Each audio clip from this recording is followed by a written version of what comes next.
what is good, everyone? Welcome back to another episode of the Renegade Roundtable podcast here. I am Jeffrey Kirby, and as always, each and every week, we're joined by Jarryd. Jarryd, how in the hell are you in the first week of the off season? It's bummed out, but it's all right. I feel good, honestly. I feel good. I expected it. I think you probably expected it. I expected 100-0 steal. No, I'm just kidding. Mm-hmm. So it is what it is. Yeah. Real quick, just about the overall totality of the wild card series. Mm-hmm. Good Lord. Mm-hmm. Every single game outside of the Lions-Rams game were were for the most part blowouts. Yep. I mean, that's just shocking. It's insane, especially when you get into the playoffs where you're supposed to, have some of the best teams going at it. Yep. Now obviously you're going to get like 2 versus 7, like what happened with the Steelers against the Bills. And it really showed, the pretenders from the contenders. And obviously, no one really thought that the Steelers were really going to be legitimate contenders and go into the Super Bowl in this playoffs. But I think it was the overall fact that you were able to get there and face adversity down the stretch. You were able to play some of your best ball towards the end of the season, and then to go out like that. And I have some choice words for the city of Buffalo and the whole state of New York. Oh boy. You know what? We're going to go with it right now. I'm going at it right now. There we go. I already know it's. So you already know, first and foremost, it's always fuck the Yankees. So automatically that right there and it's also fuck the New York Knicks. So for me, my hatred for the state of New York, ironically, I'm probably supposed to be going there later this year, but that's a different story for a different day. Don't get me wrong. It's still fuck New York. And here's what I gotta say, and I know that certain people will call me ignorant for saying this, and then others will agree with me. I was talking, so on Monday, I was at my local cigar shop because that's where I was 2-0 before Monday, watching Steeler games there at 4:30. So I figured, screw it, we're going to try to make it 3-0. And I am surrounded by Browns fans. Now, clearly, you know what they're waiting on. They were waiting on the ass whooping that eventually took place. But I got to talking to them about this game. And they all said the same thing. And it's something that I thought about.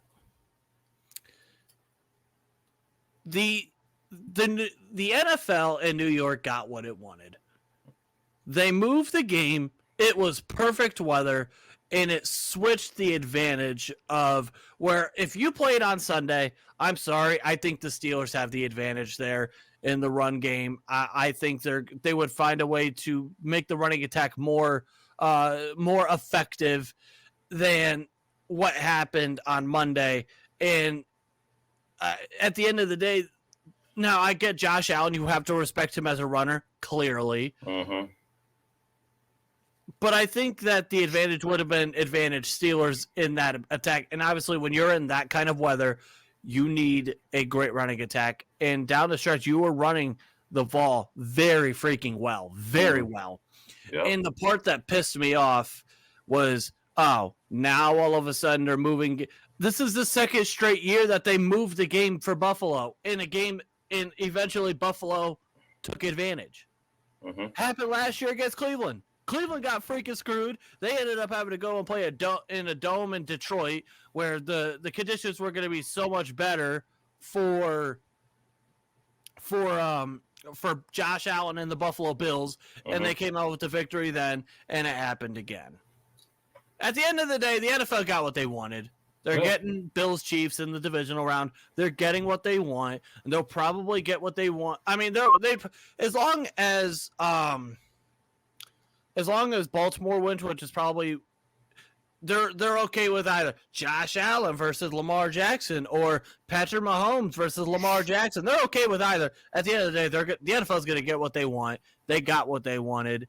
And it's very annoying knowing the fact that we could have had a better shot at winning on Sunday if we would have played on Sunday, and it ended up not being the case. It's unfortunate. So screw you, Governor. I get, both sides. It's unfortunate. I know. You're coming out fan mode. I get it. Trust me, I wanted them to play on Sunday too. I think everybody wanted to play on Sunday, but it is what it is. The Steelers somewhat kind of had a chance in the game, but they, couldn't. That turnover was costly in the game. Well, it's 2nd and 5, and first of all, starting going out 21-0 pretty much is not a good way to start. Not at all. And you only get 7 points in the first half, so 21-7 and. Buffalo, I think they got the ball back in the second half.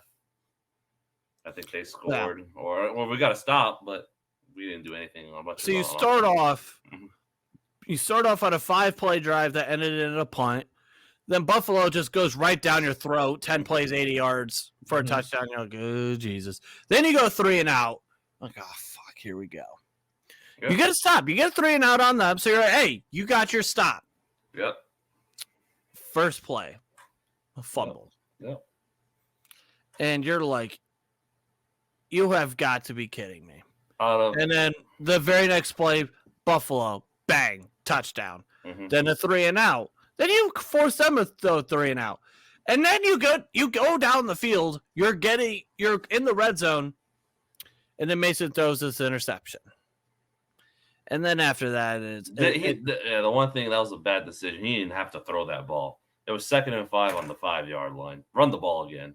I understand what you're trying to do, but let's try running the ball again. It is what it is. We'll talk about more about the Austin, but this game, it was just ugly from the start. At one point of time, you made it a 1-score game. Yep. At one point of time, you had it 24-17, yep. And you're thinking to yourself, hey, let's get a stop here. We may be able to do something. Yep. But clearly that ended up not being the case. And let's just talk about one thing. The tackling. Oh, God.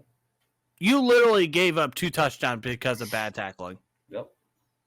2 touchdowns. And you know how many points you lost by? 2 touchdowns. Those 2 touchdowns, you could spread it all you want, or you can diversify however you want on how you lost this game. But I mean, bad tackling, at least because you never know what's going to happen after that. They might still go ahead and score on both those drives. We don't know. Yep. Maybe you hold them to 3 or whatever it is.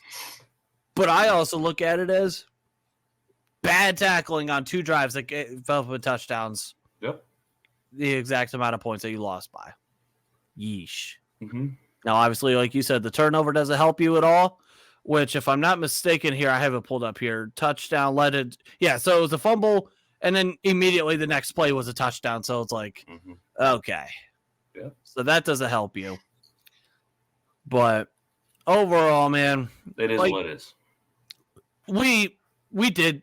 I mean, deep down, we did this in 21 against Kansas City, and we did it again this year, where we were going to convince ourselves that we had a chance. Yeah. We were going to convince ourselves that we were going to find a way, and we were going to do all the superstition shit in the world. I mean, I did it, you did it, we all did it, and obviously that didn't happen.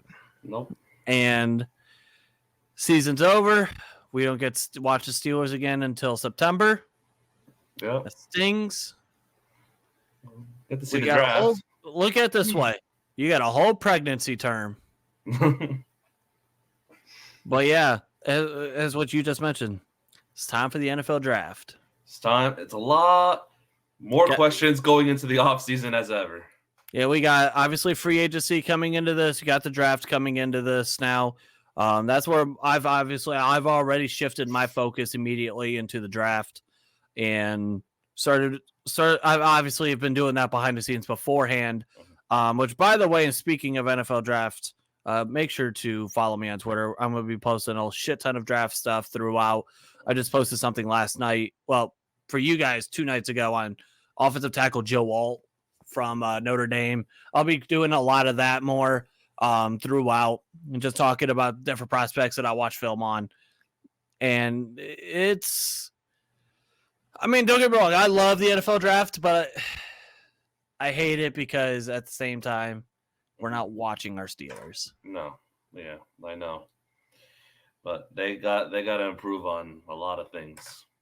A lot of questions to be answered, which one has been answered. And we're going to get into that because so Mike Tomlin, for us, me and Jarryd, earlier today, for you guys yesterday, had his exit press conference.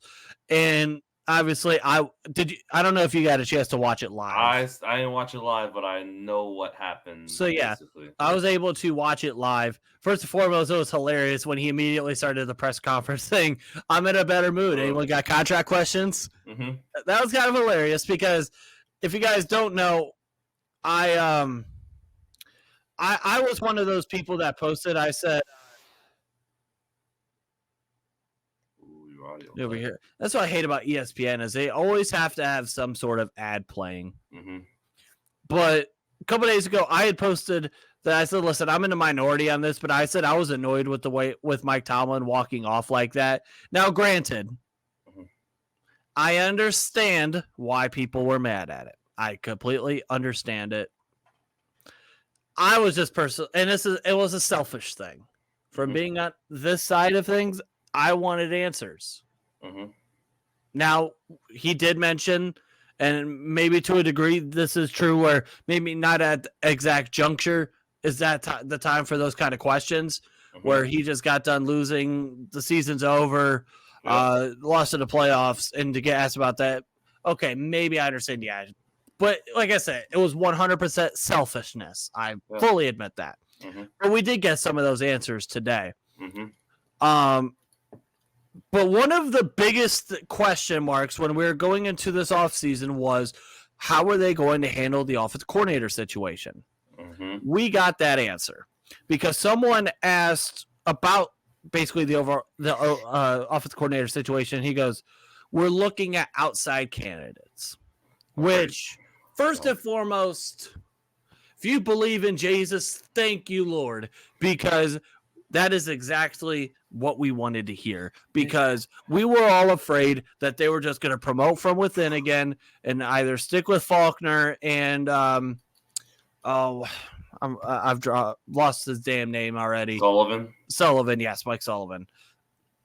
I don't know why I kept on thinking of Danny Smith for a second. Obviously, it was not him, but I was just thinking, I'm just happy to hear that we're actually going to go outside, because we haven't for the last couple offensive coordinators, and that clearly has not done anything. So it's about time. Get someone from that damn Shanahan tree, please. I am begging you. It's about damn time, as I should say. It's about damn time. I wish I would have done it earlier. I'm sure everyone would have been saying that, but I guess they had to wait till this offseason to do it, I guess. But they better do it. They talked about it. Now they better execute, get somebody outside the offensive coordinator position. And I hope I think we all know who's going to be QB1 next year, even with the competition. I think it's which is literally what I was getting ready to go into next. Was he was asked about, well, can he go into QB or 2024 as QB1? And he has said, quote, he will, but obviously there will be competition. As always, there will always be competition in this thing. So obviously, we're expecting Kenny Pickett to be QB1, which, let's be honest, I've talked about it numerous times how I wanted Jaden Daniels. People are talking about Justin Fields. People are talking about all this and that, blah, blah, blah. I think in reality, we all knew that it was going to be Kenny as QB1 in 2024. That's going to be the most realistic thing. Hell, I saw someone post Baker Mayfield, and I was like, hey, the game for that. But obviously, definitely not happening, especially because I personally think he might end up staying at Tampa. Tampa would be foolish to let him go. So what's gonna happen? It's gonna be Kenny. Hopefully, re-sign Mason. Probably. I can't believe I'm saying it. Re-sign Mason to be the backup. It's gonna cut Trubisky. Let that guy go. Get out of town. I'm sorry, you're terrible. And then they're probably gonna draft a mid-round quarterback. It's probably what's gonna happen here. It's very likely. I'm over here pulling up. I'm pulling up idea. over the cap right now just because I want to start playing this shit. Here we go. Kirby's already have a list of who we need to cut right now. Oh, damn right I do. Damn right I do. So right now, immediately, a couple guys that I'm looking at to cut. Mitchell Trubisky. Yeah. Goodbye. We're just gonna go ahead and we're gonna cut his ass. So right now, because obviously the Steelers are $7 million over the cap, and obviously they'll have a certain point they'll need to be under the cap. I don't think any of us are really worried about that. They're obviously they're gonna. You're gonna have some restructures in there as well. Yep. You're gonna have obviously TJ, may restructure. Cam is definitely gonna be someone that's gonna have to restructure. So immediately Mitchell Trubisky gone. Goodbye. Looking down, else people are mentioning possibly KZ could be someone that could go. I mean, I don't think so. I was gonna say I personally like him. Obviously, we're gonna have to look into. I think Chooks will get cut for sure. So if you're gonna, we'll go Chooks here. Chooks will be cut. I think he's not gonna be back. Okay, so right now at this point, if you let him go, you would have $4 million in cap space. Now the question is, what do they do with Pat P? Me personally, what I would do, considering so he has a $9 million cap hit, or his cap is almost $10 million. Ooh. Maybe if we could get him to renegotiate, if we could get him to do that, we'll just throw this hypothetically. He does that.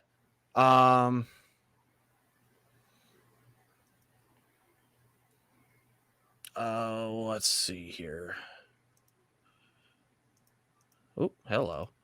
Apparently, I don't know what the hell I'm doing here, which is not a surprise. Because, I think it's Chooks. Mitch will get cut. Those are like the two confident ones. I don't know. That's.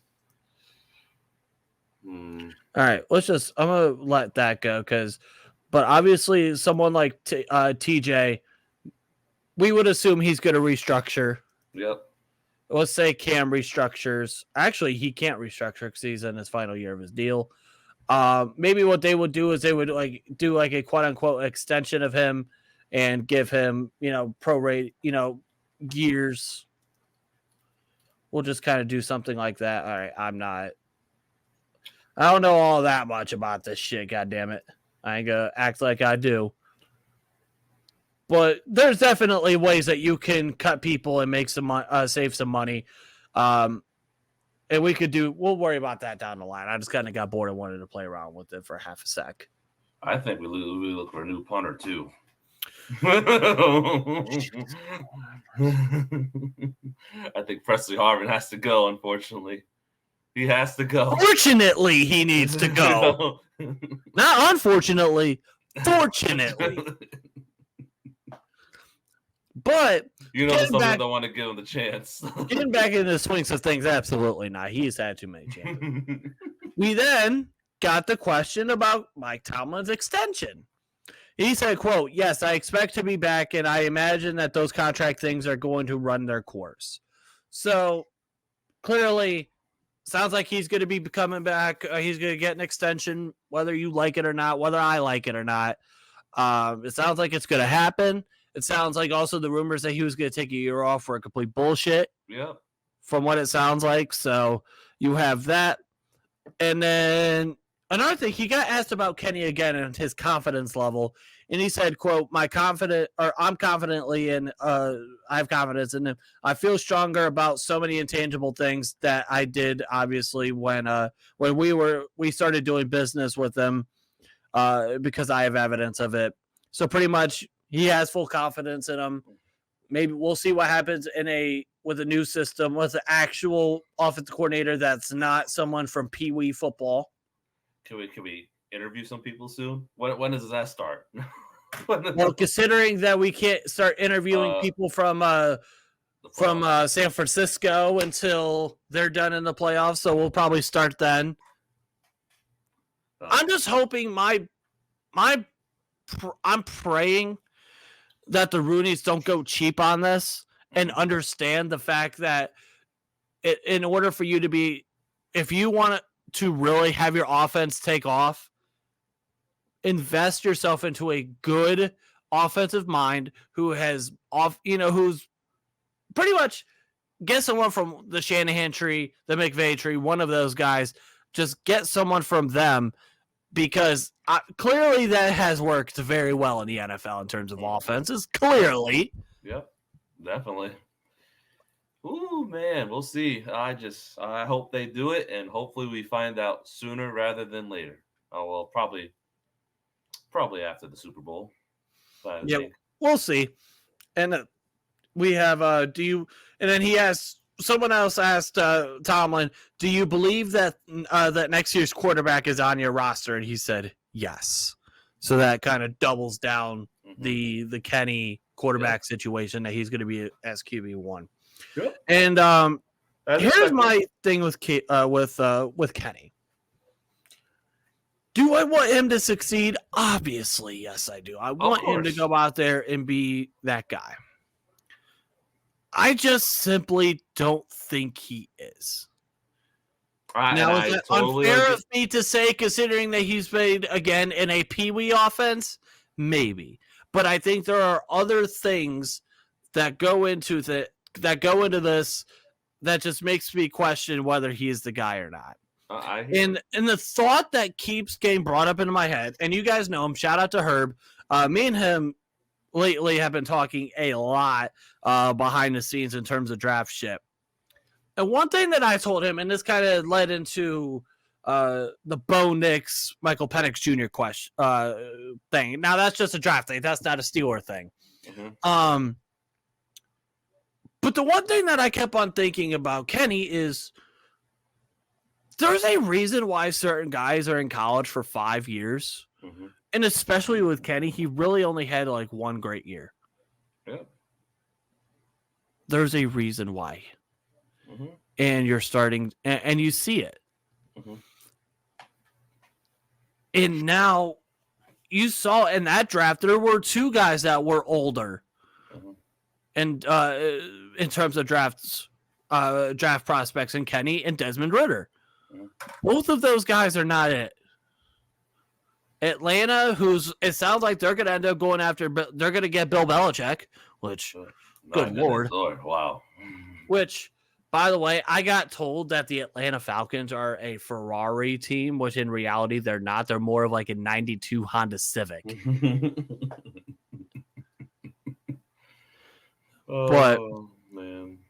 But they're in the 8th spot. I'm curious to see what's going to happen with them at quarterback. I threw out a hot take. I don't know if I posted this on Twitter. Now, I know I posted this on Facebook. I know for a fact I did. And I said one of the hot takes that I had was that watch for the Atlanta Falcons to be a possible contender to trade up for number 1 if the Chicago Bears decide to trade out of number 1. I think they will, as it looks like it. I think the reason why I'm thinking about that is when you look at the teams that need a quarterback. Yep. So let me re-pull up Tankathon here. So obviously right now Chicago has the first overall pick. If they decide to stick with Justin Fields and they trade the first overall pick back again. Let's talk about some of the other teams that could possibly go, because I don't think they're going to want to leave outside the top 10. Mm-hmm. Obviously, Washington, no, Washington and New England, they're going to be able to stay there and get a guy at quarterback. Arizona, no, they don't need a quarterback. Nope. The Chargers, no, they don't need a quarterback. The Giants, in theory, you would think, yeah, because Daniel Jones may not be that guy, but contractually, No. Mm-hmm. Tennessee, no. No, they're not going to do because it. they have Will Levis and they believe in him, and he did not look bad at all in his rookie year. Then you get to the Atlanta Falcons, and you're thinking, it may not be a bad idea. Yep. If you believe in Caleb Williams, maybe it's not a bad idea. Mm-hmm. Then you go, obviously, number 9, Chicago. The 10, the Jets, no. Number 11, Minnesota, no. But I do have a draft hot take on him. Minnesota? I don't know. I have a draft hot take about Minnesota, but we'll get to that here shortly. Mm-hmm. Because we've kind of turned this into a draft. And this is what's going to happen. Between now and the draft, there's going to be just a lot of overall draft talk. Yep. It's not going to be just Steeler related. This is, and we did this last year. We're kind of doing it again this year. It's going to be a lot of just overall hypothetical draft talk. Mm-hmm. Eventually, we're going to get to a point where and we might even do it tonight. We're going to look at a mock draft. I know Dane Brugler put out one, and that's what we do every week. We always just looked at a different mock draft, and played around and stuff. And then eventually, right after the combine, we will do our own mock draft, where it'll be obviously me, Jarryd. We'll get Herb and Hunter on here again, because those were fun shows last year with those two guys. Obviously, we're close to them. Yeah. But looking at this, those are the team, like the Atlanta Falcons. If there's a team that's going to trade up to number 1, the Atlanta Falcons to me make sense. Yeah, I totally agree. I could definitely. Is there not any more teams you think would go number 1? Is that the only one? You don't think Minnesota would do it? I just don't see them. I just don't. Because not even with, you think Kirk's coming back? Is that what you're assuming? Type of deal? You want me to give you my hot take? Where's Kirk going to go? You said what? Where's Kirk going to go? Is that your hot take? No. There's a quarterback who would fit very, very well in Minnesota's offense. And he's not one of the top 3 quarterbacks in his draft class. It's J.J. McCarthy. On January 18th, 2024, I'm going to throw out a hot take that I don't think it would be necessarily an awful idea in terms of scheme fit for Minnesota to draft J.J. McCarthy. Now, you're thinking to yourself, that's crazy. 11th overall for JJ. First and foremost, I get totally different front office. But remember, this is also the same franchise that drafted Christian Ponder. Mm-hmm. I want to say 10th or 11th or 12th overall. Yeah. And he was a guy that was projected to be maybe a somewhere like in the late first, early second. Mm-hmm. Which is, I think, maybe around the time that JJ could go. And the reason why I think that's the case, and I posted something about him earlier today, because I woke up seeing people saying that the Steelers should go after JJ, and I'm like, hold on, time out, what? What? Hold on. No. But here's what I had to say about JJ. I was watching, and obviously Herb, we all know him. He's a big Michigan fan. So he's watched JJ every single week. He's watched practically every single throw that he has made in college. Yeah. So me and him, we got to talking. And what I saw on film, there was definitely some positives and there was some negatives. The positives that I saw about him is that I think he has agility in the pocket. He works really well in the intermediate game. Which I think is an underrated skill that you have to be an NFL quarterback. If you're able to work in the intermediate game, that could really be effective. I like the fact that he has experience under center. Mm-hmm. And the reason why I say that as well is because I feel like nowadays you don't see as many teams in college football playing under center. Yeah, that's right. He has that experience. So that's a positive for him. I really like him in the play action game, which kind of leads into the play action, boot action, intermediate, short, whatever kind of deal. Yeah. which is a reason why, because I think Minnesota, kind of runs that kind of offense. Mm-hmm. And I mean, overall, he's a winner. 27-1 as a starter at Michigan. Yeah. And here's some of the negatives. He went to Michigan. No, I'm just kidding. You knew that was coming. I think part of some of the negatives is that I think that he's a little premature to check down. And that also kind of leads into my next point of, I think I question his progression reading, where sometimes it feels like he could be a 1 or 2 read quarterback, which will then, lead to him checking down. And I think he tends to bail from clean pockets at times, even with them having a good offensive line. Let's be honest. Michigan had maybe the best offensive line in college football. Yep. And it seemed like at times that they were bailing. Now, you hear some of those negatives, the bailing out, the progressions and all that. Was only remember he's 20 years old. He's going to be 21 years old when the NFL season comes. He's still young. There's room for growth. There's still development that's there. I also don't know how people will take this, but I said it anyway. I said that I could see him under the right scheme, under the right system. He could have a Brock Purdy kind of impact on a team. I could see him. Now, is he going to become an MVP candidate? Maybe not. But you look at Brock Purdy his rookie year, comes in, he's Mr. Irrelevant.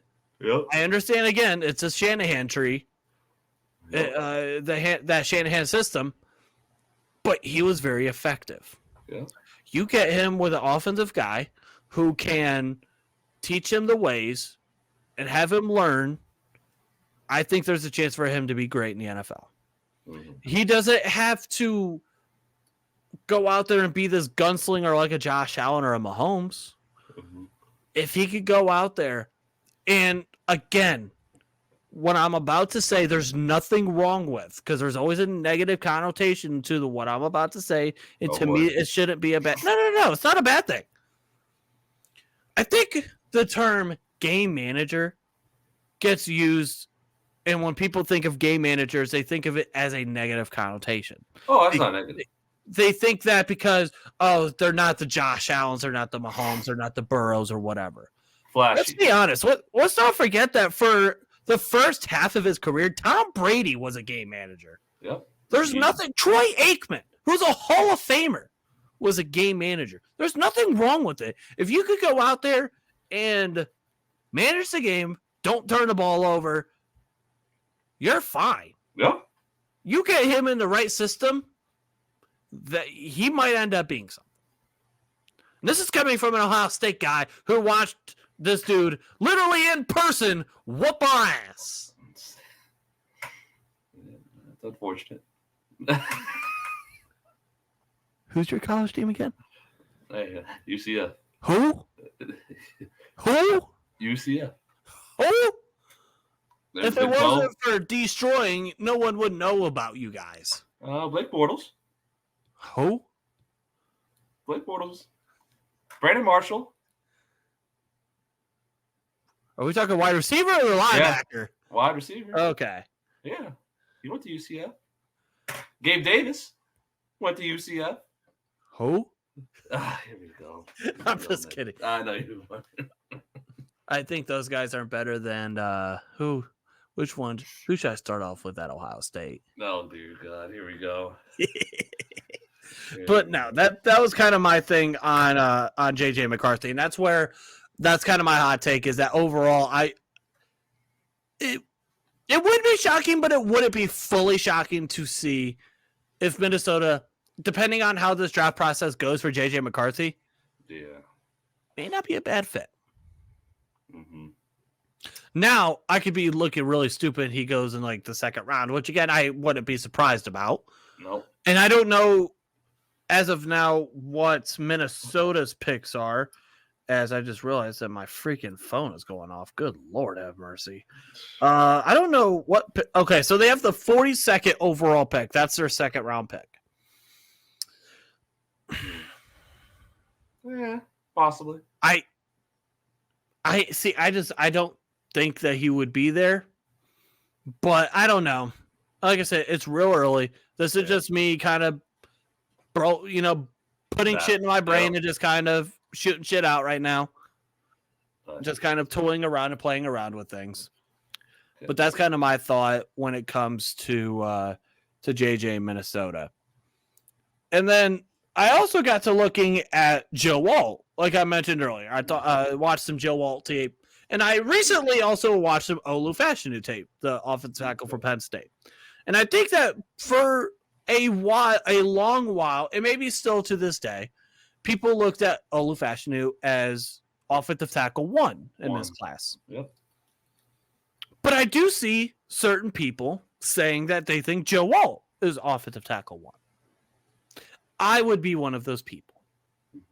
I like Joe Walt better than I like Olu Fashanu. And that's not to say that Olu's not a bad player. That's not what I'm saying at all. No, your preference, for sure. But I think that Joe Walt is a little bit better. I think he has a nasty to him. I like him in the run game. I think in pass pro, he has a little bit of an issue in terms of coming out of his stance with his feet. Is he left or right? He's the left. He's the left? Okay. He's not going to be there for the Steelers. Nah, you never know. He ain't going to be there. You never know. You're already saying this too early. It's only January. Acting like you already know what's going to happen. He's going to be – he might end up going top 5. No. You don't know that. I know that. He's going to go – he's definitely going top 10. Hey, you never know. Unless we start just posting off narratives and agendas that he's going to – Never know. Could someone Photoshop him in a gas mask again like they did Laramie Tunsil? Jesus.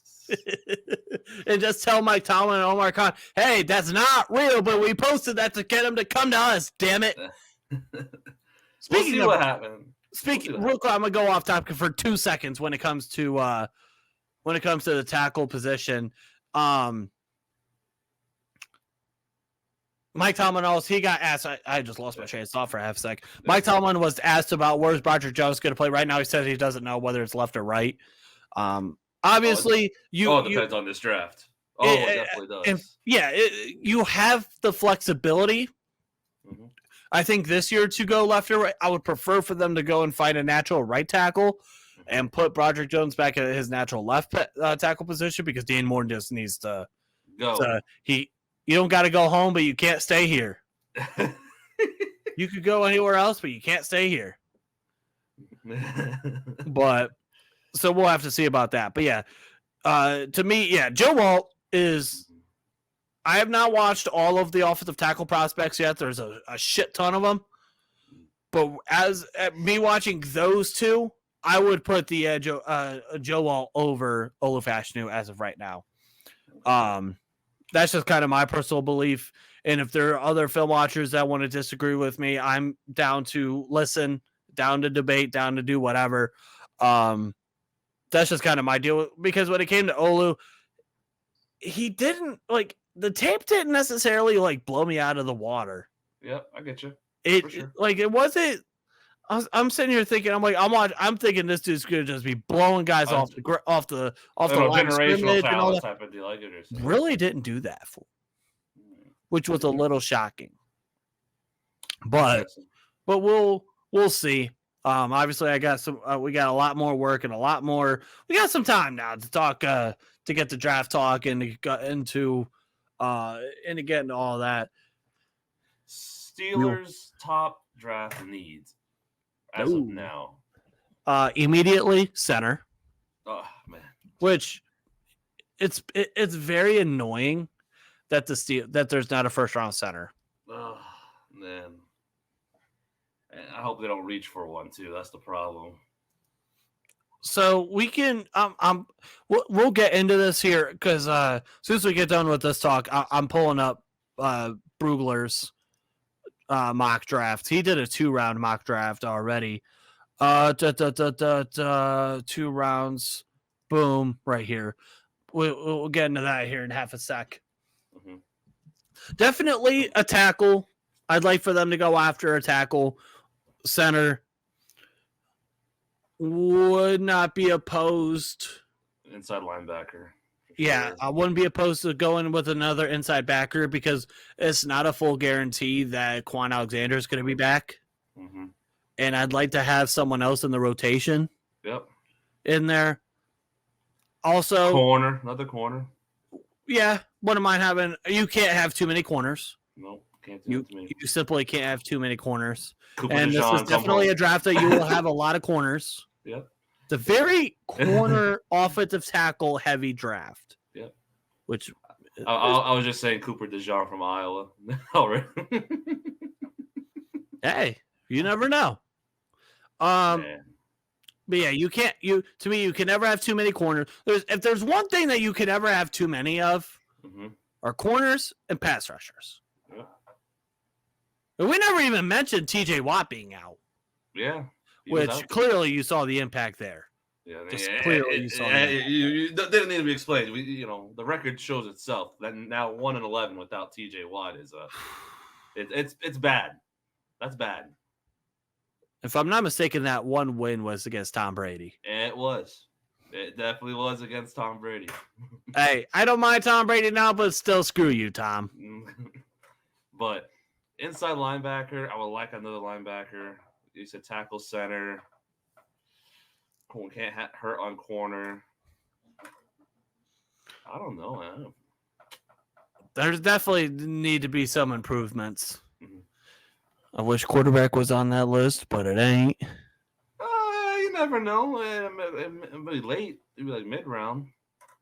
Yeah, but that's not Jane Daniels. Oh, my gosh. Here we go. I get it. I get it. Everyone wants a new quarterback. Don't believe in Kenny. I understand. And we're going off of Kenny's best game against the Bengals is basically what we're going off. That was his best game. And that's very little. I wish I could see more because he was attacking the middle of the field. He was throwing the ball. But, it is what it is. That's what we're going off by. I get people's frustrations. Mm-hmm. But it's only year. I don't want to give them this. It's only year 2, but it takes 3 years, I'd say, for a quarterback. At most, depending. Yeah. Depends. All right. I think it's time for us to do something here. Oh, boy. I think it's time to look at the first mock draft of the offseason. Here we go. We have Dane Brugler from The Athletic. We are looking at mock drafts. It is that time of year, baby. Yes, sir. Jesus. So with the first overall pick, we're going to go with Caleb Williams, the quarterback from USC, going number 1 to the Chicago Bears. So obviously in this case, they are going to be letting go of Justin Fields. He will be coming to the Pittsburgh Steelers and the Chicago Bears. Here we go with the trade. I don't mind Justin Fields. I'm not. It's just, hey, you have to give up. What is Justin Fields worth? What is he worth? Not a first-round pick. What is he worth then? A second? A third? If you could get him for a third, I'd be all right with that. I would be fine with a third, but I'm not giving up a first or a second. A third is, I'm even too risky of a third. I also have bias in this. I know you do because he's from Ohio State. I get it. But we don't have a lot of picks this year, do we? We only have what, 5 or 6? We have 1, 2, 3, 4, 5, 6, 7. Oh, 7? Oh, I forgot about the late rounds. So we have first, second, third, fourth. We have a 4th from the Rams, a 6th, and a 7th. Oh, 4th round. That was the Allen Robinson trade. So clearly in this case, you're going with Justin Fields would be gone, and Chicago's obviously going to go with Caleb Williams. Mm-hmm. We're going to have a whole lot of time to talk about that. Mm-hmm.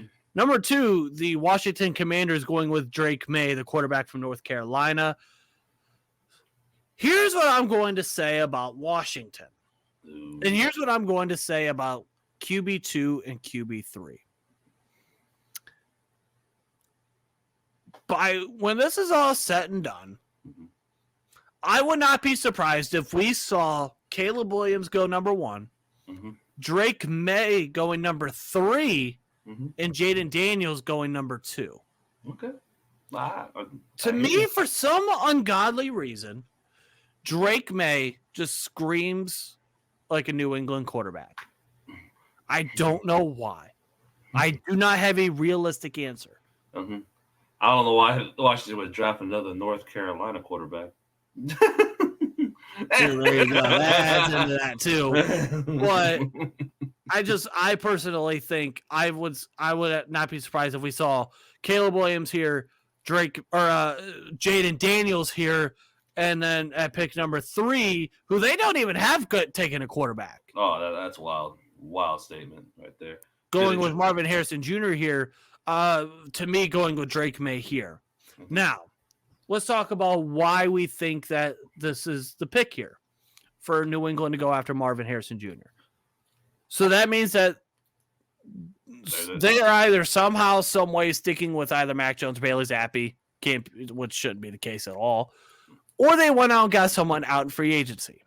Or a trade. Jimmy Garoppolo? No. He knows that team. Yeah, but no. I'm just throwing a name out there. Justin Fields. Kirk Cousins, Justin Fields for a trade. I could throw that out there too. I was going to say Justin Fields maybe could go out there. But if you are New England and you have the 3rd overall pick and you have the opportunity to go after one of the top quarterbacks in this draft, I just simply don't think you can't pass. You can't pass that up. Nope. In my opinion, you cannot pass it up. Nope, cannot at all. Especially with this being Jarryd Mayo's first draft as a head coach. Don't know how the hell they're handling the GM situation. I truly don't know that answer. No idea. But this pick right here has got to be a crucial, monumental pick for that organization. And while yes, and this is coming again from an Ohio State fan who loves Marvin Harrison Jr., I simply just don't think that you can not take a quarterback here. Mm-hmm. That's just me. Then you go to number 4, the Arizona Cardinals taking Malik Nabers, the wide receiver from LSU. This one doesn't surprise me, and Kyler Murray's going to love Malik Nabers. Mm-hmm. However, I posted this, and I literally said this is a hot take, and I said I'm calling my shot now. I said I personally thought Malik Nabers is going to end up at LA Charger at pick number 5. Mm-hmm. I think I literally said it word for word. Where is it at? I know I have it in here somewhere. Word for word, bar for bar. Okay, soldier. You just copied my whole fucking flow.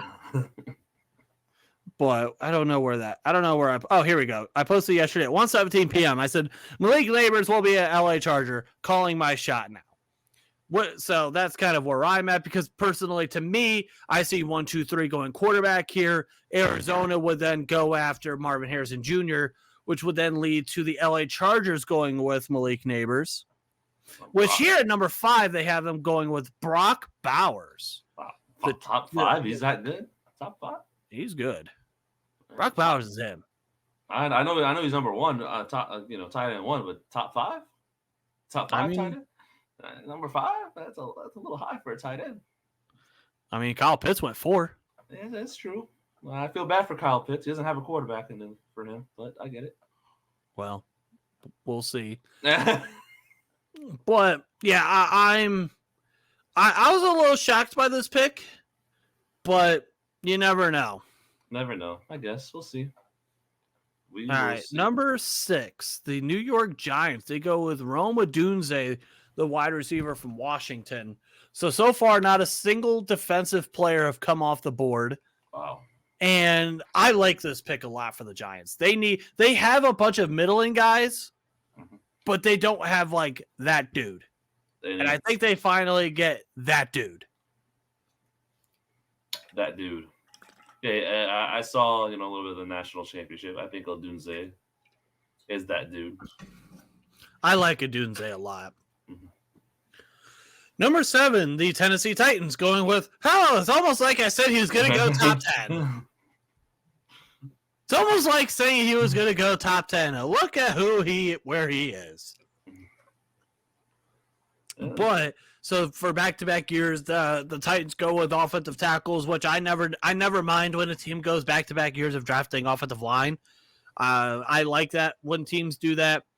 So Tennessee doing that here, they're going to protect Will Levis at as best as they possibly can and getting with, to me, the best tackle in this draft class. Number 8, the Atlanta Falcons. You said that Kyle Pitts doesn't have a quarterback? Well, I say you're wrong because they do in this case. And Bill Belichick's your head coach. Hey. He's won 6 Super Bowls. I know. Yeah, I think he might be Atlanta's head coach. What, second interview coming up for him? That's I think that they already had their second interview. Oh, wow, already? Yeah. We'll see. So, Jay Daniels, he's going to he'd be at the Atlanta Falcons. He's going to the 92 Honda Civic franchise that I'm going to be referring to them as until further notice. What a spot for him, though. That'd be a great spot for him. Yeah, that would be a he's got weapons because he's got Drake London, you got Kyle Pitts, and they got Bijan in the back. Mm-hmm. Oof, man, wouldn't be a bad little thing for him. Mm-hmm. Maybe the Atlanta Falcons could finally get away from drafting 8th overall, since they're doing it for that third straight year. Number 9, the Chicago Cowboys, or the Jesus Lord, the Chicago Bears are taking Dallas Turner, the edge rusher from Alabama. So finally, we get ourselves a defensive player off the board for Chicago. Now, granted, this is something that desperately needs to happen. They need to get better at getting to the quarterback. Yep. Desperately. So yeah, this is just something that absolutely is a must need. So they come out of this draft in this situation with their quarterback and a pass rusher. To me, you can't go wrong with that combination. Yep. Just like the Texans, they did it with Stroud and Will Anderson. Number 10, the New York Jets going with Olu Fashanu, the offensive tackle from Penn State. Again, I don't mind this pick considering that they still need help on that offensive line. Dwayne Brown is 99 and a half years old. And Dwayne Brown's still there. He is like a million. He was around when Abraham Lincoln got assassinated. And poor obviously he's just happy to be there. That's and then obviously Mekhi Becton, obviously, I don't think he's been that great there either. So they just need to go after someone to help on that offensive line, and that's exactly what they get with the Jets.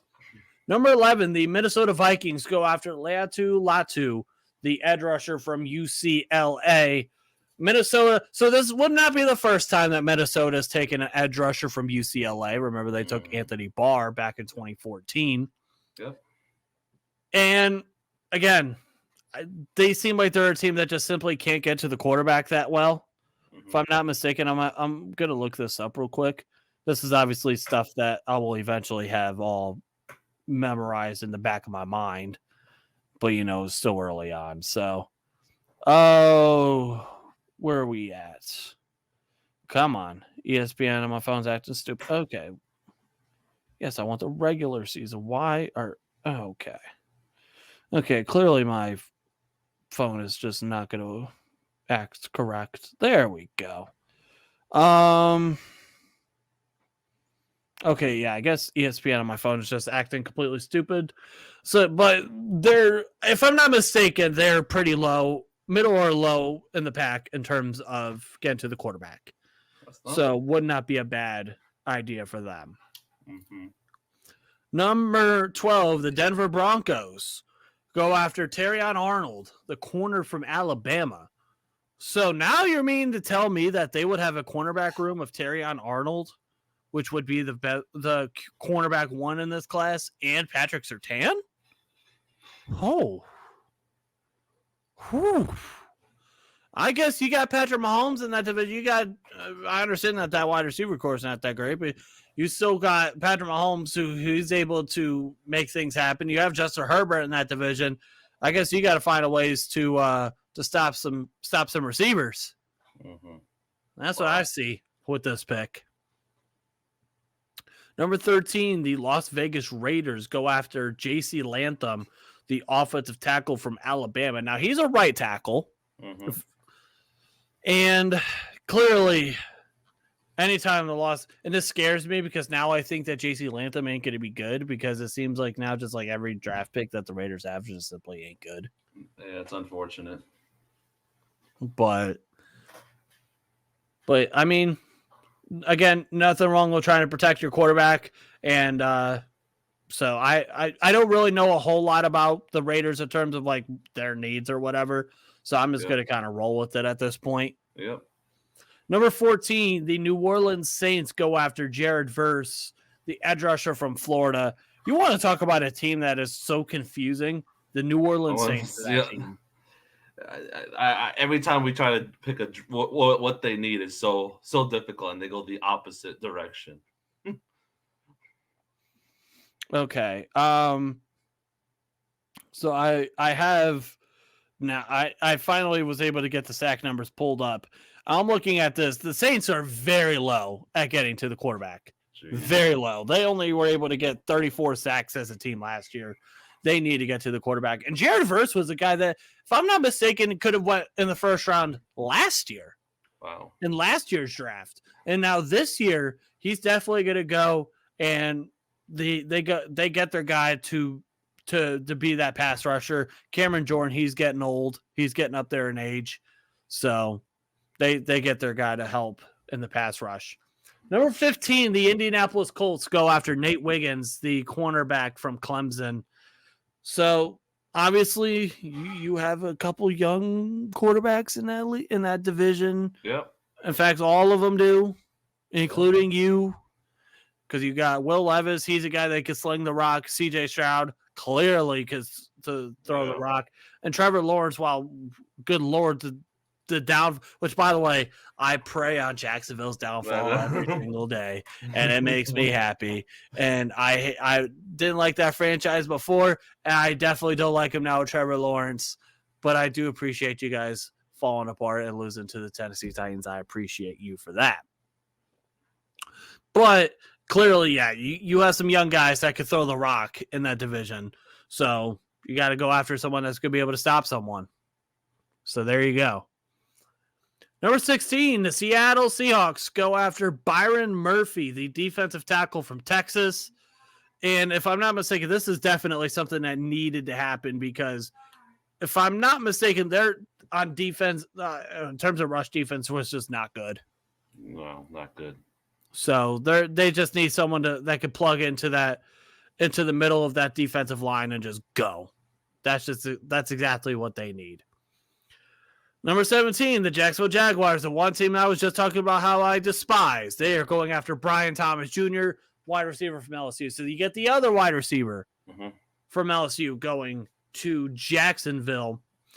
And if Calvin Ridley was a guy that I think was a little bit underwhelming. Yep, for them. Coming back. Christian Kirk, he was hurt at some point throughout the year last year. Unfortunately. Something that you need to get playmakers around Trevor Lawrence. Yep. And that's exactly what they're going to do. They're going to go after Brian Thomas, and away you go. They go after some more offense. Number 18, the Cincinnati Bengals, the basement of the AFC North, which is crazy to think that the basement of the AFC North is at the 18th pick. Yep. Good freaking Lord. Cincinnati Bengals go after Amarius Mims, the offensive tackle from Georgia, which for them, thank goodness, they have someone to protect Joe Burrow. God, they need it. They desperately need it. So they need offensive line help bad. Yep. He has to be praying to the Lord above it. Hello. Wow. 19. Number 19, J.J. McCarthy going to the L.A. Rams. Oh. So he mentions here about how the Packers look forward to with Jordan Love. They're saying that now J.J. McCarthy could be the heir apparent to Matthew Stafford. which... Oh, wow. My light bulb broke. Oh, well. You said what? My light bulb went out. Did you not pay your light bill? Oh, I forgot. You guys don't have that issue over there. I forgot. Jarryd decided to turn into the Undertaker for a sec. I'm just waiting for the gong to go off. But interesting. J.J. McCarthy going to the Rams. But you know what, though? What did I say? Yeah. What did I say about J.J. McCarthy? You get him into the right system, he might end up being something. Yeah. I think Sean McVay is at one of them systems. Mm-hmm. Needless to say. Yeah. We'll see. That would be fun. That'd be interesting. Number 20, the Pittsburgh Steelers. Oh, wow. Cooper DeJean. So we get the white guy at corner. I'm not upset with this at all.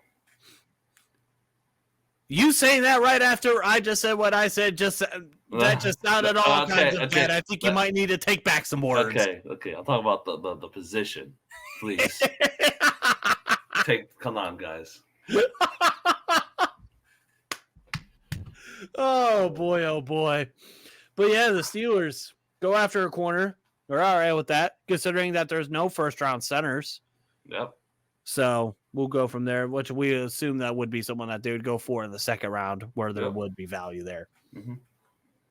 The Miami Dolphins, speaking of centers, this is more of a guard/center. They go with Jackson Powers Johnson, the guard/center for Oregon. So this is the first interior guy, where there's not a whole lot of, in terms of first round value, there's not a whole lot of, but Miami goes after one of them. Got to protect Tua. Helps out in the run game a little bit. And their center's a free agent. So there you go. There you go. Number 22, the Philadelphia Eagles go after Quinion Mitchell, the quarterback from Toledo, which is only about an hour and a half to 2 hours away from where I live. Mm-hmm. So Philadelphia, their defense was just simply not that great. Nope. Last year, not as good as we had thought they were going to be. If I'm not mistaken, their defense coordinator, Sean Desai, or something Desai. I know if I'm not mistaken, it came from Seattle, if I'm not mistaken. But yeah, overall, their defense just simply was not as good as we saw them the year that they were in the Super Bowl. So they want to go and help out in the back end, which is a little interesting considering that your defensive line, while you have Jordan Davis and you have Jalen Carter, you have those two guys in terms of interior. Your edge guys might need a little bit of help. Yep. So maybe I could see them going with an edge rusher here. Yep. But for now, they're going to go with a corner, which, I mean, you know what? At this point, you need help on your defense, and you get help. Number 23, the Houston Texans go after Talisi, whatever, Fuaga, the offensive tackle / guard from Oregon State. So they're going to go and protect CJ Stroud. And their offensive line was banged up last year. Their offensive line was just overall hot mess. Yep. And go from there. So now, if I'm not mistaken, it would be Laramie Tunsil and Fuaga as your bookends on that offensive line, which, again, would not be bad for CJ Stroud. He'd be happy about that. Also, would not be fully surprised if they wanted to go with a receiver here. Yep. I'll just throw that out there. Number 24, the Dallas Cowboys go after Tyler Guyton, the offensive tackle from Oklahoma. So they would have bookend Tylers. Yeah. So they have Tyler Smith and Tyler Guyton. Okay. So there you go.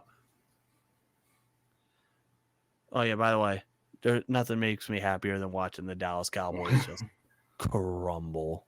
Oh, it was great to watch. It was amazing to watch. And Stephen A. Smith, chef's kiss. Shout out to Jordan Love. Shout out to Jordan Love. Number 25, the Green Bay Packers. Speaking of Jordan Love and the Green Bay Packers, they're going with Troy Fayatu, the offensive tackle / guard from Washington. Seems like there's a lot of Hawaiian / Samoan guys in this draft class. Which Bray, shout out to our guy Bray, he would be happy about that. Yeah. Shout out Bray. But so Green Bay, they're going to go and they want to protect and they want to help out the run game. So, and it says that the Packers have not drafted a first-round offensive lineman in more than a dozen years. Wow. 2011. Jesus, it's been that long? Damn. But there you go. So they're going to go and get some protection on that offensive line. Number 26, the Tampa Bay Buccaneers go after Kool-Aid McKinstry. What a name. Also a name considering I called them the Fuccaneers.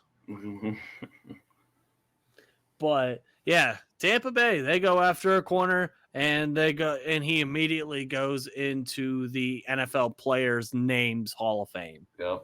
Just immediately. Number 27, the Arizona Cardinals are going to go after Kingsley Sumiata, the offensive tackle for BYU. And again, if I am butchering these names, I apologize. I have not tried to phonetically, whatever the fuck the word pronunciate is, or try to phonetically say and spell their names correctly, so I learn how to say it correctly. I have not done that yet. But Arizona,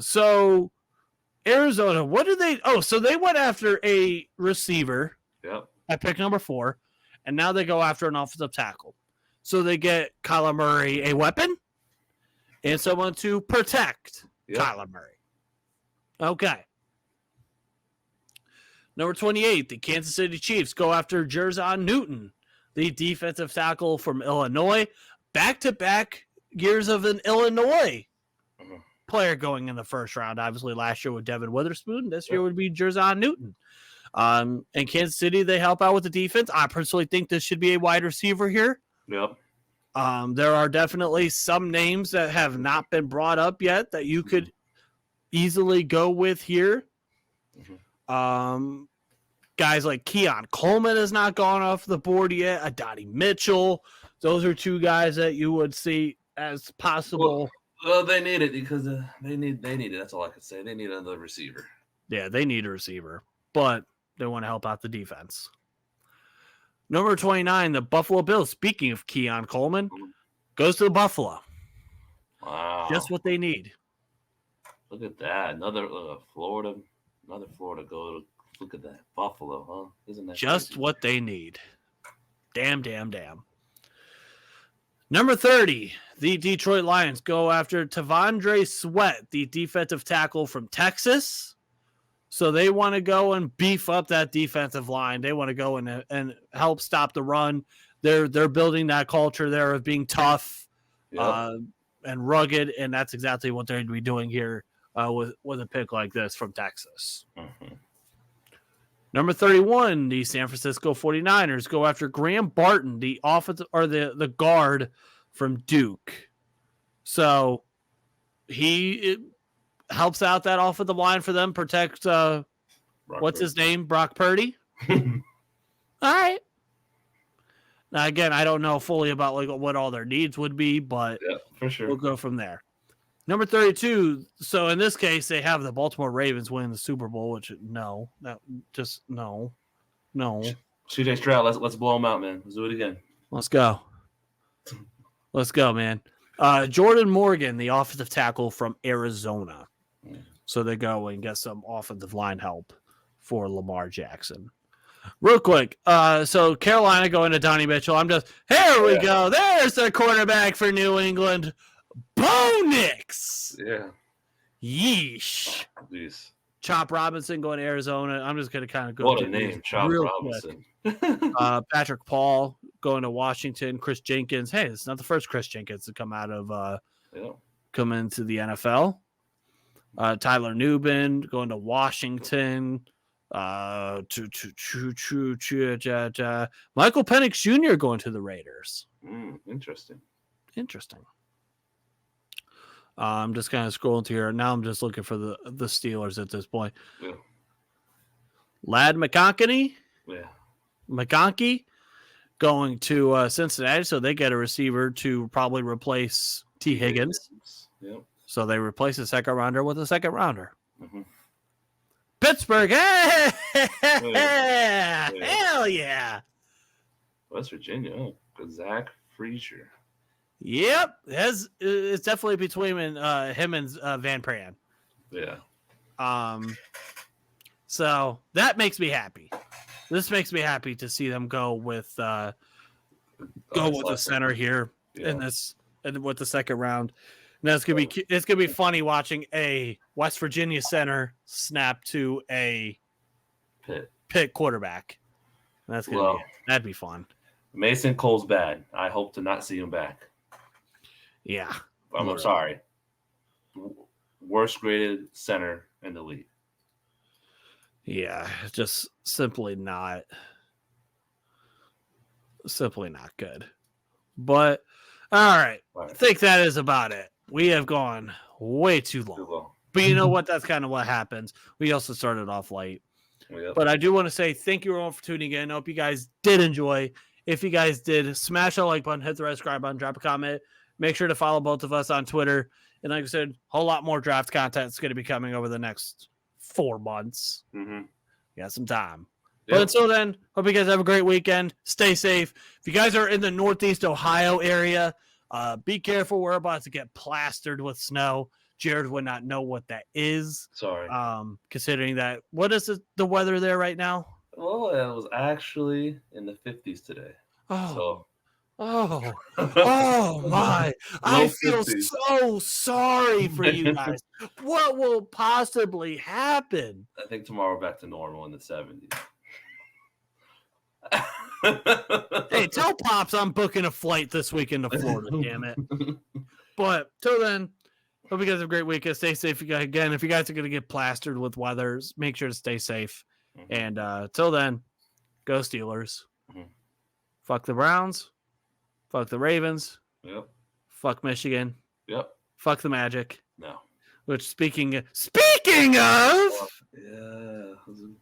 Let's look at them standings real quick. Here we go again, huh? Oh, Orlando. I couldn't hear you down there. The 8th seed? Yeah, just for now. You know, us in the 4th seed, you know. Yeah, we play you guys Monday. Or Tuesday. Monday or Tuesday. I think it's Monday. Monday. Go and get that ass whooped. Okay, sure. Oh, man, I can't wait. All but, right. Yeah, until then, fuck all those teams. Fuck the Yankees. Fuck UCF. Okay. Go Buckeyes. Which, by the way, there was an article that was posted by Ryan Shazier tweet, and apparently, according to them, I am a Milwaukee Bucks fan. Apparently, according to them, it is a true story. That's hilarious. It is hilarious. All right. Goodbye, everyone. Have a good weekend.